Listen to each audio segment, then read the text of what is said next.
Good morning प्यारे बच्चों। आज है दिनांक 9 जनवरी 2021 और हम दोहरान कर रहे हैं हमारी पाठ्य पुस्तक क्षितिज भाग 1 का। इसी क्रम में हम आज हमारे पाठ सांवले सपनों की याद का दोहरान करेंगे, जिसके लेखक जाबिर हुसैन हैं। जाबिर हुसैन का जन्म सन 1945 में गांव नौनही, राजगीर जिला नालंदा, बिहार में हुआ। वे अंग्रेजी भाषा एवं साहित्य के प्राध्यापक रहे। सक्रिय राजनीति में भाग लेते हुए 1977 में मुंगेर में बिहार विधानसभा के सदस्य निर्वाचित हुए और मंत्री बने। सन 1955 से बिहार विधान परिषद के सभापति हैं। जाबिर हुसैन हिंदी, उर्दू, अंग्रेजी तीनों भाषाओं में समान अधिकार रखते थे और उन्हीं भाषाओं में लेखन करते थे। उनकी हिंदी रचनाओं में जो आगे है, डोला बीबी का मज़ार, अतीत का चेहरा, लोगा, एक नदी रेत भरी प्रमुख है।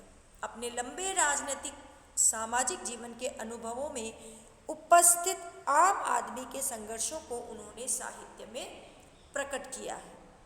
संघर्षरत आम आदमी और विशिष्ट व्यक्तियों पर लिखी गई उनकी डायरियाँ चर्चित, प्रशंसित हैं।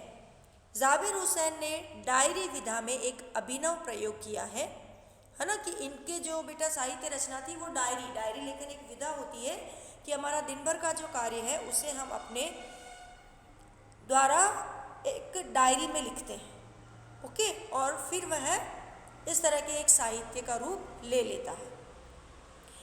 इनकी प्रस्तुति शैली और शिल्प में नवीन है। इस पाठ में हम देखेंगे कि उन्होंने सालिम अली के जीवन का चरित्र चित्रण किया है ना, उनके जीवन वृत्तांत को बताया है। प्रस्तुत पाठ जून 1987 में प्रसिद्ध पक्षी विज्ञानी सालिम अली की मृत्यु के तुरंत बाद डायरी शैली में लिखा गया संस्मरण है ना बेटा, कि डायरी हम अपने दैनिक जो जीवन है, जो अपनी दिनचर्या है, उसके बारे में लिखते हैं। उन्होंने अपनी डायरी में सालिम अली के बारे में संस्मरण लिखा है। संस्मरण यादों के आधार पर जो रचनाएं की जाती हैं उन्हें संस्मरण कहते हैं, कि अपने जीवन की किसी बात को, अपने जीवन के किसी व्यक्तित्व के बारे में जितनी यादें हमको पता है ना, उनसे जुड़ी जो बातें हमको अपनी यादों में हमने संजो रखी है, उनको पेज पर उतारना संस्मरण कहलाता है। तो उन्होंने डायरी लेखन में ये संस्मरण लिखा है। सालिम अली की मृत्यु से उत्पन्न दुख और अवसाद को लेखक ने सांवले सपनों की याद के रूप में व्यक्त किया है। सालिम अली का स्मरण करते हुए लेखक ने उनका व्यक्तित्व चित्र प्रस्तुत किया है। यह भाषा की रवानी और अभिव्यक्ति की शैली दिल को छूती है। भाषा की रवानी मतलब उसका जो फ्लो है, कि उन्होंने बहुत अच्छे तरीके से, कि हम कहीं बोर नहीं होते, उस पाठ के साथ साथ स्वयं को आगे बढ़ता हुआ पाते हैं। ओके बेटा, सांवले सपनों की याद। सुनहरे परिंदों के खूबसूरत पंखों पर सवार सांवले सपनों का एक हुजूम मौत की खामोश वादी की तरफ अग्रसर है। कोई रोक टोक सके कहाँ संभव है। इस हुजूम में आगे आगे चल रहे हैं सालिम अली, अपने कंधों पर सैलानियों की तरह अपने अंतहीन सफ़र का बोझ उठाए। सैलानी यात्रियों के लिए एक उर्दू शब्द है बेटा, लेकिन यह सफ़र पिछले तमाम सफ़रों से भिन्न है। कि मतलब हमेशा जो सालिम अली थे वो घुमक्कड़ी प्रवृत्ति के थे। वो उन्होंने अपने पूरे जीवन में पक्षियों को समर्पित यात्राएं की हैं। उनका मुख्य उद्देश्य पक्षियों के बारे में नई खोज करना और उनसे जुड़ी हुई समस्याओं को समझना और उनका निराकरण था। तो कि वे इस संदर्भ में अनेक यात्राएं करते थे है ना, और उस वक्त भी पक्षियों की समस्याओं का बोझ उनके कंधों पर होता था। लेकिन आज की जो उनकी ये यात्रा थी वो उनकी अन्य यात्राओं से बिल्कुल भिन्न थी। भीड़ भाड़ की जिंदगी और तनाव के माहौल से सालिम अली का यह आखिरी पलायन है। अब तो वो उस वन पक्षी की तरह प्रकृति में विलीन हो रहे हैं जो जिंदगी का आखिरी गीत गाने के बाद मौत की गोद में जा बसा। कोई अपने जिस्म की हरारत और दिल की धड़कन देकर भी उसे लौटाना चाहे तो वह पक्षी अपने सपनों के गीत दोबारा कैसे गा सकेगा। कि हम अगर चाहें कि हमारा जीवन भी उनके अंदर अब संचार उनके अपना जीवन देकर उनके जीवन को पुनः संचारित कर दें, तो ये पॉसिबल नहीं है। मुझे नहीं लगता कोई इस सोए हुए पक्षी को जगाना चाहेगा। वर्षों पूर्व खुद सालिम अली ने कहा था कि लोग पक्षियों को आदमी की नज़र से देखना चाहते हैं। यह उनकी भूल है। ठीक उसी तरह जैसे जंगलों और पहाड़ों, झरनों और आबशारों को वो प्रकृति की नज़र से नहीं, आदमी की नज़र से देखने को उत्सुक रहते हैं। भला कोई आदमी अपने कानों से पक्षियों की आवाज़ सुनकर अपने भीतर रोमांच का सोता फूटता कैसे महसूस कर सकता है? ये ऐसा माना जाता है बेटा कि यदि हमें पक्षियों को समझना है, यदि हमें प्रकृति को समझना है, तो हमें पक्षियों को पक्षियों की नज़र से देखना होगा और प्रकृति को प्रकृति की नज़र से देखना होगा। कहते ना, अगर हमें एक बच्चे के साथ एंजॉय करना है तो हमें बच्चा बनना होगा। कि मैं एक बड़ी रौबदार व्यक्तित्व बनकर 2 साल के बच्चे के साथ खेलना चाहूँ तो वो मेरे साथ इतना फ्री फील नहीं करेगा। मैं उसके बारे में जो जानना चाहती हूँ, अगर मैं उसके क्लोज जाना चाहती हूँ तो मुझे उसकी तरह व्यवहार करना पड़ेगा। अपने अंदर उस सोए हुए बच्चे को जगाना पड़ेगा, तभी वो बच्चा मेरे साथ कंफर्टेबल होगा। तो ऐसा ही है कि यदि हम पक्षियों के बारे में जानना चाहते हैं तो हमें वो स्किल होना चाहिए कि हम पक्षियों के प्रति वो अपनापन महसूस करें और पक्षी भी वो अपनापन महसूस मेरे वहाँ उपस्थित होने पर करें। तो वो ये चाहते थे कि पक्षियों को पक्षियों की नज़र से देखा जाना चाहिए, मनुष्यों की नज़र से नहीं। एहसास की ऐसी ही एक उबड़ खाबड़ ज़मीन पर जन्मे मिथक का नाम है सालिम अली। पता नहीं इतिहास में कब कृष्ण ने वृंदावन में रामलीला रची थी और शौक गोपियों को अपनी शरारतों का निशाना बनाया था। कब माखन भरे भांडे फोड़े थे, दूध छाली से अपने मुंह भरे थे। कब वाटिका में छोटे छोटे किंतु गढ़ने पेड़ों की छांव में विश्राम किया था। कब दिल की धड़कनों को एकदम से तेज करने वाले अंदाज में बंसी बजाई थी। और पता नहीं कब वृंदावन की पूरी दुनिया संगीतमय हो गई थी। पता नहीं यह सब कब हुआ था, लेकिन कोई आज भी वृंदावन जाए तो नदी का सांवला पानी उसे पूरे घटनाक्रम की याद दिला देता है। बेटा, ना तो हमने कृष्ण को देखा है, ना उनकी बांसुरी सुनी है, ना उनका रास देखा है, लेकिन आज मैं अपना भी एक्सपीरियंस बताऊं कि जब हम कृष्ण से जुड़े किसी प्रसिद्ध स्थल पर जाते हैं ना, जैसे मथुरा गए, वृंदावन गए, तो डेफिनेटली हमें वो चीज़ें अपने सामने जीवंत होती दिखाई देती हैं। तो कि ये सब कुछ होता नहीं है, लेकिन उस जगह वैसा माहौल हमें आज भी फील होता है। सूरज निकलने से पहले जब पतली गलियों से उत्साह भरी भीड़ नदी की ओर बढ़ती है तो लगता है कि जैसे उस भीड़ को चीर कर अचानक कोई सामने आएगा और बंसी की आवाज़ पर माली सैलानियों को हिदायत देगा तो लगता है कि आवाज़ पर सब किसी के कदम थम जाएंगे। हर शाम सूरज ढलने से पहले जब वाटिका का माली सैलानियों को हिदायत देगा तो लगता है जैसे सब कुछ ही क्षणों में वो कहीं से आ टपकेगा और संगीत का जादू वाटिका के भरे पूरे माहौल पर छा जाएगा। वृंदावन कभी कृष्ण की बांसुरी के जादू से खाली हुआ है क्या? मिथकों की दुनिया में, ये भी तो मिथक है। मिथक का शाब्दिक अर्थ तो वैसे झूठ होता है बेटा। तो कि हम मिथकों पर भी विश्वास करते आए हैं, तो सालिम अली तो एक जीता जागता व्यक्ति थे, है ना।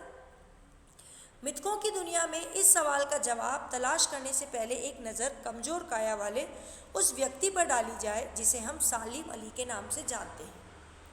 उम्र को शती तक पहुंचने में थोड़े ही दिन तो बच रहे थे। संभव है लंबी यात्राओं की थकान ने उनके शरीर को कमज़ोर कर दिया और कैंसर जैसी जानलेवा बीमारी उनकी मौत का कारण बनी हो, लेकिन अंतिम समय तक मौत उनकी आंखों से वह रोशनी छीनने में सफल नहीं हुई जो पक्षियों की तलाश और उनकी हिफाजत के प्रति समर्पित थी। सालिम अली की आंखों पर चढ़ी दूरबीन उनकी मौत के बाद ही उतरी थी। इस पैराग्राफ से ये बताना चाहते हैं कि हम जो मिथक है, जो बातें सिर्फ हमने सुनी है उस पर विश्वास कर सकते हैं। तो ये तो हम जीता जागता हमने व्यक्तित्व देखा है बेटा सालिम अली, कि उन्होंने अपने पूरे जीवन लगभग 100 वर्ष की उम्र उन्होंने जी और उन 100 वर्षों तक उन्होंने सिर्फ पक्षियों के लिए कार्य किया। उन उठते जागते बैठते उनकी सोच में सिर्फ पक्षी शामिल थे और उनकी आंखों पर जो दूरबीन पक्षियों के लिए चढ़ी थी, मतलब ये तो कहा गया है कि पूरे उम्र उन्होंने अपनी आंखों पर पक्षियों के लिए ही दूरबीन चढ़ाई रखी और उनकी मौत के बाद, है ना, कि मतलब उनको उनकी उम्र पक्षियों से दूर नहीं कर सकी, उनकी मृत्यु ने ही उनकी आंखों पर या उनसे पक्षियों को दूर किया था। उन जैसा बर्ड वॉचर शायद ही कोई हुआ हो, लेकिन एकांत क्षणों में सालिम अली बिना दूरबीन भी देखे गए। दूर क्षितिज तक फैली जमीन और प्रकृति को अपने घेरे में बांध लेता है। सालिम अली उन लोगों से थे जो प्रकृति के प्रभाव में आने की बजाय प्रकृति को अपने प्रभाव में लाने के कायल होते थे। उनके लिए प्रकृति में हर तरफ एक हंसती खेलती रहस्य भरी दुनिया पसरी थी। यह दुनिया उन्होंने बड़ी मेहनत से अपने लिए गढ़ी थी। इसके गढ़ने में उनकी जीवन साथी तहमीना ने काफ़ी मदद पहुंचाई थी। तहमीना उस स्कूल के दिनों में उनकी सहपाठी रही। अपने लंबे रोमांचकारी जीवन में ढेर सारे अनुभवों के मालिक सालिम अली एक दिन केरल की साइलेंट वैली को रेगिस्तानी हवा के झोंकों से बचाने का अनुरोध लेकर चौधरी चरण सिंह से मिले। बेटा, चौधरी चरण सिंह उस समय प्रधानमंत्री थे और क्योंकि वो किसान उससे बिलोंग करते थे, है ना, परिवार से, तो सालिम अली को ऐसा लगा कि जो व्यक्ति स्वयं प्रकृति से जुड़ा हुआ है वो इस तरह की प्राकृतिक किसी समस्या को यदि बताया गया तो उसे डेफिनेटली समझेगा। वे प्रधानमंत्री थे। चौधरी साहब गांव की मिट्टी पर पड़ने वाली पानी की पहली बूंद का असर जानने वाले नेता थे। पर्यावरण के संभावित खतरों का जो चित्र सालिम अली ने उनके सामने रखा उसने उनकी आंखें नम कर दी। आज सालिम अली नहीं है, चौधरी साहब भी नहीं है। कौन बचा है जो अब सौंधी माटी पर उगी फसलों के बीच एक नए भारत की नींव रखने का संकल्प लेगा? कौन बचा है जो अब हिमालय और लद्दाख की बर्फीली ज़मीनों पर जीने वाले पक्षियों की वकालत करेगा? सालिम अली ने अपनी आत्मकथा का नाम रखा था फॉल ऑफ अ स्पैरो। मुझे याद आ गया, D.H. लॉरेंस की मौत के बाद लोगों ने उनकी पत्नी फ्रीडा लॉरेंस से अनुरोध किया कि वह अपने पति के बारे में कुछ लिखे। फ्रीडा चाहती तो ढेर सारी बातें लॉरेंस के बारे में लिख सकती थी, लेकिन उसने कहा, मेरे लिए लॉरेंस के बारे में कुछ लिखना असंभव है। मुझे महसूस होता है मेरी छत पर बैठने वाली गौरैया लॉरेंस के बारे में ढेर सारी बातें जानती है। मतलब लॉरेंस को प्रकृति से इतना प्यार था कि पत्नी ने ये कहा कि मुझसे ज़्यादा तो प्रकृति उनके बारे में जानती है। मतलब सीधे शब्दों में वो ये बताना चाहती थी कि उनके जो पति हैं वो एक प्रकृति प्रेमी थे, मुझसे भी ज़्यादा जानती है। वो सचमुच इतना खुला और सादा दिल आदमी था। मुमकिन है लॉरेंस मेरी रगों में, मेरी हड्डियों में समाया हो, लेकिन मेरे लिए कितना कठिन है उसके बारे में अपने अनुभवों और शब्दों का जामा पहनाना। मुझे यकीन है मेरी छत पर बैठी गौरैया उसके बारे में और हम दोनों के बारे में मुझसे अधिक ज़्यादा जानकारी रखती है। जटिल प्राणियों के लिए सालिम अली हमेशा एक पहेली बने रहेंगे।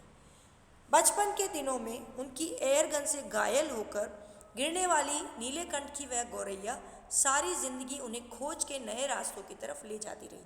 बेटा, ये एक महत्वपूर्ण प्रश्न बनता है पाठ का कि किस घटना ने सालिम अली को पक्षी प्रेम की तरफ मोड़ दिया, है ना। तो ये वाली घटना आपको वहाँ पर लिखनी होती है। मुझे यकीन है मेरी छत पर बैठी गौरैया उसके बारे में और हम दोनों ही के बारे में मुझसे ज़्यादा जानकारी रखती है।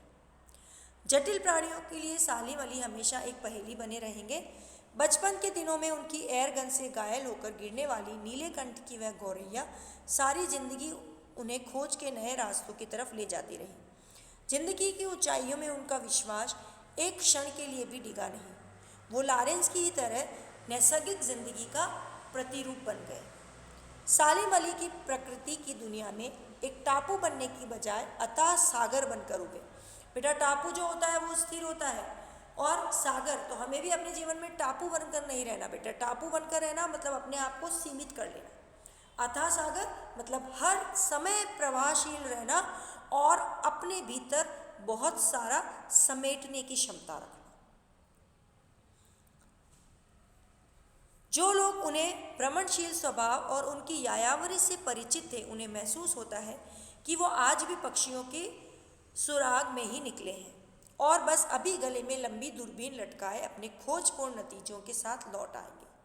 जब तक वो नहीं लौटते, क्या उन्हें गया हुआ मान लिया जाए? मेरी आंखें नम हैं, सालिम अली तुम लौटोगे ना, है ना। कि उन्हें लगा कि उनके साथ पक्षियों के लिए जो देखे जाने वाले सपने हैं वो भी समाप्त हो गए हैं। तो लेखक ये आशा रखते हैं कि सालिम अली जैसा ही एक और कोई व्यक्तित्व लौटेगा जो पक्षियों के बारे में उनकी तरह सोचेगा और पक्षियों के संरक्षण के लिए उनके जैसे ही प्रयास करेगा।